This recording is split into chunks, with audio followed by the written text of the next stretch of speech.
करने लगे human impact on the natural environment, मतलब जो हम ह्यूमन बींग्स हैं उनका इम्पैक्ट हमारी नेचुरल इन्वायरमेंट पे कैसे पड़ता है।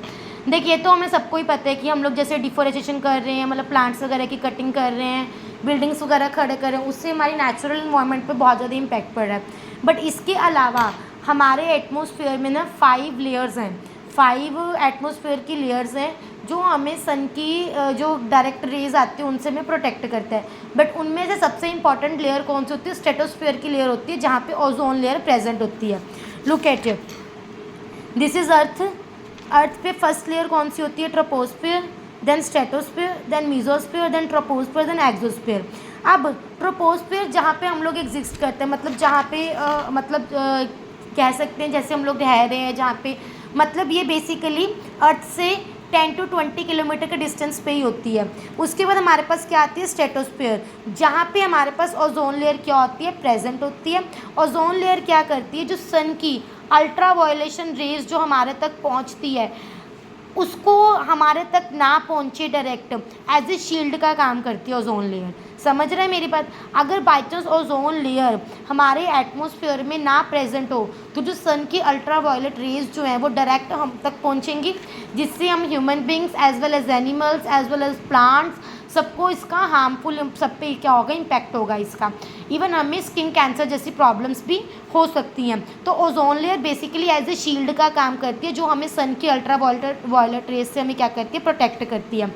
अब इसी स्ट्रेटोस्फेयर लेयर के अंदर हमारे जो एयरक्राफ्ट्स होते हैं वो सब उड़ते हैं। उसके बाद आते हैं मीजोस्फेयर जो कि 85 किलोमीटर पे, देन ट्रोपोस्फेयर जो 690 पे, देन एक्सोस्फेयर जो बेसिकली स्पेस से भी ऊपर हमारे पास चला जाता है। तो ये 5 लेयर्स होती है हमारे एटमॉस्फेयर की, जिसके अंदर ट्रोपोज अर्थ पे हम रहते हैं। हमारे जहाँ पे हम एग्जिस्ट करते हैं वो ट्रोपोज है, और हमसे ऊपर जहाँ पे एयर फ्लाई वगैरह होती है, एयर जेट्स वगैरह उड़ते हैं, एरोप्लेन्स वगैरह, उसको हम क्या बोलते हैं? स्ट्रेटोस्फेयर बोलते हैं। और स्ट्रेटोस्फेयर के अंदर ही हमारे पास ओजोन लेयर होती है। इतना पॉइंट क्लियर हुआ? ओजोन, अब वो कह रहा है ओजोन लेयर होती क्या है। सबसे पहले तो ये देख, ह्यूमंस जो हैं हमारे इन्वायरमेंट का एक इंटेग्रल पार्ट है। इंटेग्रल पार्ट का मतलब क्या होता है? एक ऐसा पार्ट जिसको कभी किसी से अलग नहीं किया जाता। बट वो कहता है ह्यूमन की अलग अलग काइंड की एक्टिविटीज़ के कारण आज हमारा जो इन्वायरमेंट है बहुत बड़ी मात्रा में क्या हो रहा है? पॉल्यूट हो रहा है। जैसे कि depletion of ozone layer, waste accumulation etcetera. Depletion of ozone का मतलब क्या होता है? जो हमारी ओजोन की जो लेयर है ना, जो उस लेयर के अंदर ना छोटे छोटे छिद्र हो जा रहे हैं। छिद्र किस कारण? छिद्र का मतलब होता है होल होना। होल किस कारण हो रहे हैं?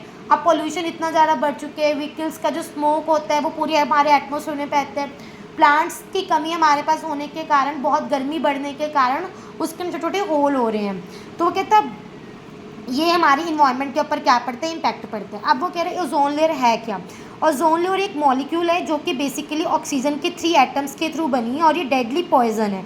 वो कहता है ये बेसिकली स्ट्रेटोस्फीयर में पाई जाती है, जो कि 20 से 30 किलोमीटर अबव कहाँ है? अर्थ।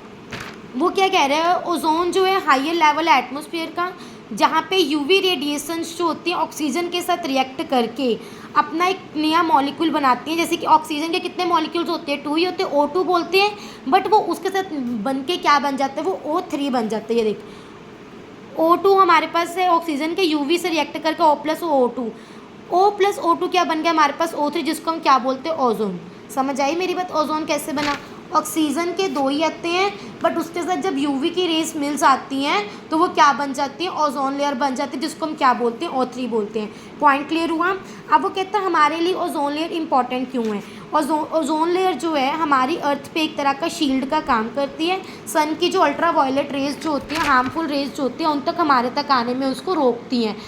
अगर ये बेसिकली अगर हमारे तक वो सन की रेज डायरेक्ट पहुंच जाए तो हमें स्किन कैंसर जैसी बीमारियों का सामना करना पड़ सकता है, ग्लोबल रेनफॉल हो सकता है, या फिर हमारे जो क्रॉप यील्ड है वो डिक्रीज़ हो सकता है।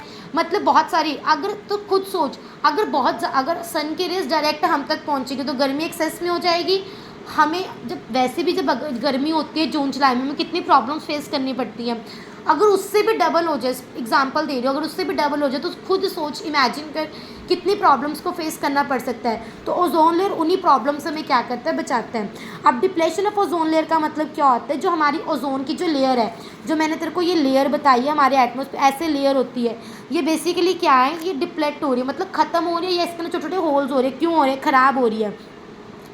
इन्वायरमेंट में पोल्यूशन बहुत ज़्यादा बढ़ गया। ओजोन लेयर जो है 1980 के अंदर डिप्लेट होनी शुरू हो गई थी। इसका मेन कारण क्या था? केमिकल्स का बहुत ज़्यादा इस्तेमाल होना जैसे कि chlorofluorocarbon, these are used as refrigerants and fire extinguisher. Chlorofluorocarbons are very stable. These are found to persist in the atmosphere. Being stable, they do not degrade easily and rise up in the atmosphere. In the atmosphere, UV radiation break down CFC molecule and release chlorine atom. These atoms on reacting with ozone dissociate ozone molecules in simple भाषा के अंदर तुझे पता है हमारे refrigerators के अंदर या फिर फायर एक्सटिंग्विशर के अंदर क्लोरोफ्लोरोकार्बन्स का हम लोग इस्तेमाल करते हैं। हम जब लोग क्लोरोफ्लोरोकार्बन जो गैस होते हैं जब लोग छोड़ते हैं वो हमारे एटमॉस्फेयर में स्टेबल हो जाती है, मतलब रुक जाती है, जिसके कारण जब वो हमारे ओजोन लेयर के साथ मिलती है तो वो ओजोन लेयर को ख़त्म करती है और यूवी रेडिएशन को नीचे पास आउट होने में हेल्प करती है और ये जल्दी सी डिग्रेड नहीं होती है, मतलब ख़त्म नहीं होती है, जिसके कारण ये ओजोन के साथ मिलकर ओजोन लेयर को ख़त्म कर देती है और हम पे हार्मफुल इम्पैक्ट करती है। अब वो कहते हैं जो डिक्रीजिंग अमाउंट है ओजोन का उसके कारण क्या हो रहा है, ओजोन लेयर जो हो रही है वो ozone results in the depletion of ozone layer. Example क्या है? Ozone layer depletion can be observed in Antarctica. अब अंटार्कटिका जो है ना एक ऐसी जगह है जहाँ पे 365 डेज़ बर्फ़ ही बर्फ़ रहती है। वहाँ पे हमारे पास ऑक्सीजन की मात्रा बहुत ज़्यादा कम होती है, गर्मी नहीं होती है। बट ओजोन लेयर के डिप्लेट होने के कारण अंटार्कटिका की जो बर्फ़ है वो मेल्ट होती जा रही दिन पर दिन, जो कि एक हमारे वर्ल्ड के लिए बहुत बड़ी बात है। अब वो कहते हैं 1987 के अंदर जो United Nation of Environment Programme ने एक एग्रीमेंट साइन किया था जिसके अंदर उन्होंने ये बोला था free CFC production at 98। It is now mandatory for all the manufacture company to make CFC free. अब उन्होंने ये बोला था कि आने वाले सालों के अंदर मतलब 2000s के अंदर हम लोग अपने मतलब पूरे वर्ल्ड को क्लोरोफ्लोरोकार्बन जैसी गैस से फ्री करेंगे और अपनी ओजोन लेयर को पूरा वापस 1980 से पहले वाली स्टेज पे लेकर आएंगे। पॉसिबिलिटी है 2000, यहाँ पे नहीं लिखा हुआ बट पॉसिबिलिटी है 2065 तक हमारी ओजोन लेयर फिर से पहले जैसी हो जाएगी। हो गया? पॉइंट क्लियर हो गया?